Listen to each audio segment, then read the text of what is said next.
നമ്മുടെ നാട്ടിലെ ചക്കയെക്കുറിച്ച് ആദ്യമായി ഒരു പഠന റിപ്പോർട്ട് തയ്യാറാക്കിയിരിക്കുകയാണ് സിഡ്നി യൂണിവേഴ്സിറ്റി. ചക്കയുടെ ഗുണങ്ങൾ പ്രചരിപ്പിക്കുന്നതിന് മുൻകൈയെടുത്ത ഒരു പച്ച ചക്ക മനുഷ്യനായ ആലുവക്കാരൻ ജെയിംസ് ജോസഫാണ് നല്ല മൂത്ത ചക്ക സിഡ്നി യൂണിവേഴ്സിറ്റിയിലെ ഗ്ലൈസിമിക് ഇൻഡെക്സ് റിസർച്ച് സർവീസിന് അയച്ചു കൊടുത്തത്. ചക്കപ്പുഴുക്ക് എങ്ങനെയാണ് പ്രമേഹത്തെ നിയന്ത്രിക്കുന്നതെന്നായിരുന്നു ജെയിംസിന് അറിയേണ്ടിയിരുന്നത്. ചോറ്, ചപ്പാത്തി എന്നിവയെ അപേക്ഷിച്ച് ചക്കയ്ക്ക് ഗ്ലൈസിമിക് ഇൻഡെക്സ് കുറവാണെന്ന് പഠനത്തിൽ കണ്ടെത്തി. ഏതെങ്കിലും ഒരു ഭക്ഷണം കഴിക്കുമ്പോഴും അതേ അളവ് ഗ്ലൂക്കോസ് കഴിക്കുമ്പോഴും രക്തത്തിലെ പഞ്ചസാര ഉയരുന്ന തോതുകൾ തമ്മിലുള്ള താരതമ്യമാണ് ഗ്ലൈസിമിക് ഇൻഡെക്സ്. ഒരു കപ്പ് ചക്ക കഴിക്കുമ്പോഴത്തേക്കും ഗ്ലൈസിമിക് ലോഡ് 17, അതായത് 17 ആണെന്നുണ്ടെങ്കിൽ അതിൻ്റെ നേരെ ഇരട്ടിയാണ് നമുക്ക് ഒരു കപ്പ് ചോറ് കഴിക്കുമ്പോഴത്തേക്ക് 29 നമ്മൾ ഒരു കപ്പ് ചോറ് കഴിക്കുമ്പോൾ കൂടുന്നത്.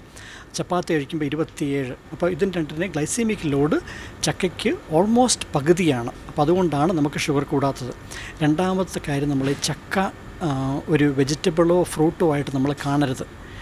പച്ചച്ചക്ക, ഇടിച്ചക്ക ഒരു വെജിറ്റബിളും പഴുത്ത ചക്ക ഒരു പഴവും, എന്നാൽ മൂത്ത ചക്ക, നമ്മൾ പുഴുക്കിനുണ്ടാക്കാൻ ഉപയോഗിക്കുന്ന ചക്ക ഒരു കാർബോഹൈഡ്രേറ്റാണ്, അന്നജമാണ്. ഇതിനേക്കാൾ പ്രധാനമായി മറ്റൊന്ന് ചക്കയിൽ കലോറി കുറവാണെന്നുള്ളതാണ്. ഒരു കപ്പ് ചോറും ഒരു കപ്പ് ചക്കപ്പുഴുക്കും താരതമ്യം ചെയ്യുമ്പോൾ ചോറിൻ്റെ പകുതി കലോറി മാത്രമേ ചക്കയ്ക്കുള്ളൂ. അതായത് വിശപ്പ് മാറുകയും ചെയ്യും, കലോറി കുറവും. പൊണ്ണത്തടി കുറയ്ക്കുന്നതിനും ചക്ക സഹായിക്കുമെന്ന് ചുരുക്കം. നമ്മൾ കേരളത്തിലെ ഡയബറ്റിക് പേഷ്യൻസിന് എടുത്തു കഴിഞ്ഞാൽ അവർക്ക് കഴിക്കാൻ മാത്രം ചക്ക കേരളത്തിലുണ്ടാകുന്നില്ല.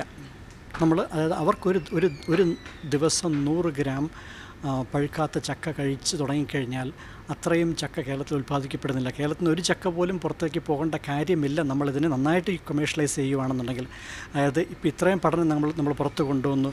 ഈ സീസണിലെങ്കിലും കേരളത്തിലെ പച്ചക്കറി കടകളിൽ അരിഞ്ഞ ചക്കച്ചുള കിട്ടുമെന്ന് നമുക്ക് പ്രതീക്ഷിക്കാം. പക്ഷേ മിക്ക പ്രമേഹ രോഗികളും പറയുന്നൊരു പ്രധാന കാര്യം എങ്ങനെ 3 നേരവും ചക്കപ്പുഴുക്ക് കഴിക്കുമെന്നതാണ്.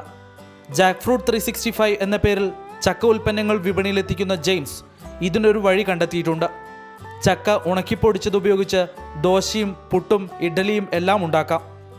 ദോശമാവാണെങ്കിലും ഇഡ്ഡലി മാവാണെങ്കിലും 3-1 ചക്കപ്പൊടി ഉപയോഗിക്കണം. വിഭവങ്ങളിൽ രുചി വ്യത്യാസം ഒന്നും ഉണ്ടാകില്ല. ചക്കപ്പൊടി ഉപയോഗിക്കുന്നതിനാൽ പ്രമേഹം നിയന്ത്രണ വിധേയമാവുകയും ചെയ്യും. ഇഷ്ടപ്പെട്ട രുചിയുള്ള ഭക്ഷണം കഴിക്കുകയുമാകാം. പ്രമേഹ രോഗികൾ ഡോക്ടറുടെ ഉപദേശം കൂടി കണക്കിലെടുത്ത് വേണം ചക്ക ഉപയോഗിക്കാൻ.